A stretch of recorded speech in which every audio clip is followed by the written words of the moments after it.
it's Wayne Scraba with Lone Wolf Hot Rods. With today's segment, we're going to have a look underneath the Nova and look at some chassis pieces that I put together. It's all bolt-on stuff, primarily Detroit Speed, Competition Engineering, and AFCO suspension. The car is going to remain stock looking on the outside with these pieces, but before we go any further, we've got a special guest just arrived. This is Teddy. He's our Shiloh Shepherd, and he's in charge of security and catching the ball. He's good at both, very good at both.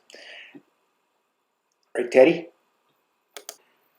Detroit Speed subframe bushings are billet aluminum, and they use an ARP fastener. They're outstanding pieces.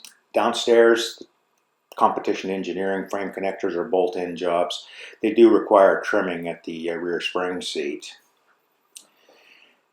The spring bushings are also from Detroit Speed. They're a nice piece. They've got a billet aluminum body, and here you can see the sleeve that goes through the center along with the Delrin inner liner.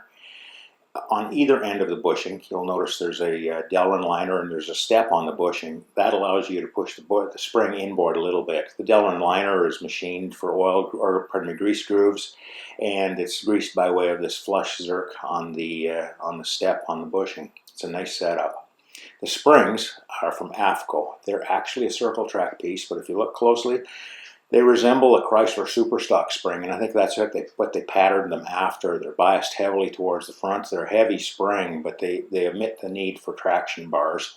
I'm going to see if I can make them work with the car. This is a spring off the car, and it shows you the biased segment in the leaf. You'll also see that's a stock bushing in that spring. The back has only got one clamp, the front has many, and there's a look at the staggered segments in the spring, and there's the front clamps. I think it's going to work very well. You can see there's a nylon wear bushings inside. There's no, they don't supply you with the rear bushing, and there's the spring arch. It's about 1.5 inches taller than normal. And look at this, look what I found when I took the Nova apart. A 1-inch lowering block, and check out the coil springs. You never know what you're going to find in a project car, folks. Stay tuned for more.